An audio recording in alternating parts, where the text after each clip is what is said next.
He looked at my husband and smirked. That's cute. My ex was a nurse too. She thought she was a doctor. I froze. My husband's smile faded, but he stayed polite. That was the moment I knew. This guy wasn't just rude. He was a walking insult wrapped in arrogance. What he didn't know was that I don't let people like that walk over my family. If you've ever had to watch someone disrespect the person you love, you know how that rage burns inside you. So hit that subscribe button like this video and get ready for a story where karma doesn't just knock. It moves in permanently. Let's dive in.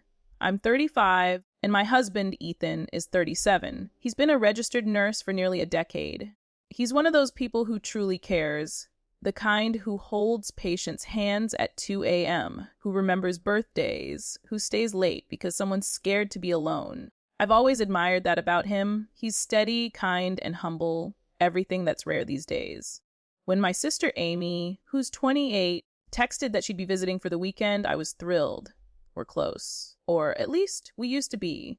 She's bubbly, spontaneous, a little impulsive. This time, though, she asked if she could bring her new boyfriend, Jay. I didn't know much about him, except that they'd been dating for a few months, and she seemed excited. Of course, I said. We've got the guest room ready. I wanted her to feel welcome. Family first, right? If only I'd known who I was opening my door to. They arrived on a Friday afternoon. Amy all smiles, Jay dragging his designer duffel like he was checking into a 5-star resort. From the second he stepped inside, I felt something off. You know when someone smiles, but their eyes don't. That was Jay. He scanned our living room, modest but cozy, and gave this half smile that screamed judgment. Nice place, he said. It's cute. Feels lived in. Ethan offered his hand politely. Glad to have you guys here. That's when it started. Jay shook his hand, laughed lightly, and said, "You're a nurse, right? That's cute." My ex was a nurse too. She thought she was basically a doctor. Ethan chuckled politely, probably thinking it was just awkward humor. I forced a smile. Well, we're lucky he is. He's amazing at what he does. But Jay wasn't done. Oh yeah, must be tough. Long hours, average pay, lots of, what's the word, nurturing? He laughed again. I don't know how guys do that kind of job. That was the first dig. But not the last. We sat down for dinner. I'd made roast chicken, mashed potatoes. Simple, comforting. Jay spent the meal talking about his job in sales. Apparently, he'd almost closed a deal worth 6 figures, but his incompetent manager messed it up. He loved hearing himself talk. Every few minutes, he'd throw another jab at Ethan, subtle enough to hide behind a smirk. When Ethan mentioned a night shift, Jay said, "Chor, wow, still doing nights? Guess someone's got to take the less glamorous shifts." When Ethan excused himself to grab dessert, Jay leaned back and said, "Chor." He's got that gentle vibe. Must make you feel really safe. With the tone, the smirk, the condescension. It was like he enjoyed making other people feel small, especially good men like my husband. I felt my jaw tighten. My pulse was pounding in my ears. Still, I bit my tongue. It was Amy's new boyfriend. I didn't want to embarrass her. When Ethan came back, I forced a smile and kept the peace. But inside, I made a promise. If he crossed the line again, I wouldn't stay silent. The next morning, over breakfast, Jay started up again. Ethan had just finished making pancakes, and Jay laughed. "Man, you're really embracing the domestic life, huh? Bet the moms at the hospital love you." Ethan smiled faintly but said nothing. He wasn't the type to engage. But I was done. I turned to Jay and said calmly, Jay, for someone so confident, you spend a lot of time putting down people who actually help others. You might want to think about why that is." He blinked, caught off guard. Then he smirked. "Tor, relax, I'm just joking. You're being too sensitive." I smiled tightly. "You're right. I am sensitive, especially to arrogance." Amy looked uncomfortable. "Guys, maybe." But Jay cut her off. No, I get it. Not everyone can handle sarcasm." He rolled his eyes, leaned back, and looked at Ethan like he'd won something. That was it for me. I didn't blow up. I didn't yell. I just stood up, cleared the plates, and decided then and there, this man would never step foot in our home again. After they left that Sunday, I texted Amy. I told her we loved her, but couldn't host them again. Not while Jay was around. I kept it simple and kind. She didn't take it well. Chua. You're being controlling. He's just sarcastic. You're overreacting.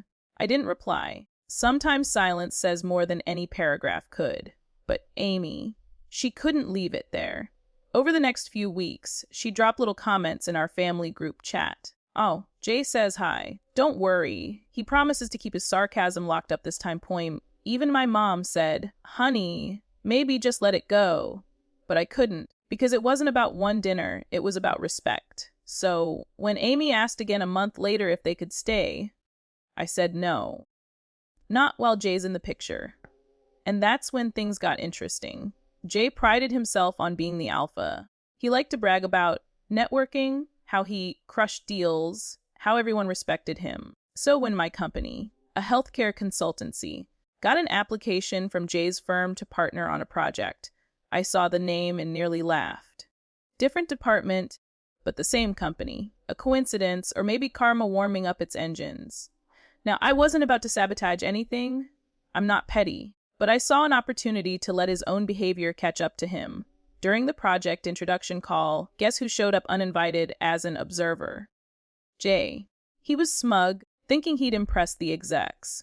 But the moment he saw me on that video call, leading the project, his face drained of color. He stammered, trying to play it cool. Oh, hey. Small world, huh? I smiled. Indeed. Nice to see you, Jay. The room fell silent. Everyone noticed his sudden awkwardness. And for the rest of the meeting, he couldn't stop fumbling, misquoted numbers, interrupted me twice. Every attempt to show off just dug him deeper. When his manager asked for follow-ups, I responded professionally. But I made sure every email thread included his direct supervisor. Every time he overpromised, I clarified politely but publicly. Within 2 weeks, Jay was quietly reassigned. Apparently, communication issues, no yelling, no confrontation. Just karma doing its paperwork. A month later, Amy called me upset. Sure, Jay says you embarrassed him at work. What did you do? I took a breath. I did my job. Amy, maybe he should try doing his. There was silence. Then, quietly, she said, Troy is not used to women standing up to him. That told me everything. She stayed with him a few more months. But eventually, they broke up. Something about different values. I didn't gloat. I didn't say I told you so. But when she called me crying, saying, you were right about him, I simply said, I'm just glad you see it now. Today, Amy and I are on better terms. Ethan's still the same, calm, kind, endlessly patient. Jay, I don't know where he is. Probably still talking about himself somewhere. But here's what I learned. Sometimes revenge isn't fire and fury. Sometimes it's quiet. It's a mirror. One that shows people exactly who they are, until they can't stand the reflection. And when that happens, you don't need to shout. You just stand tall and let their own arrogance do the talking. The world doesn't need more loud victories. It needs more quiet justice.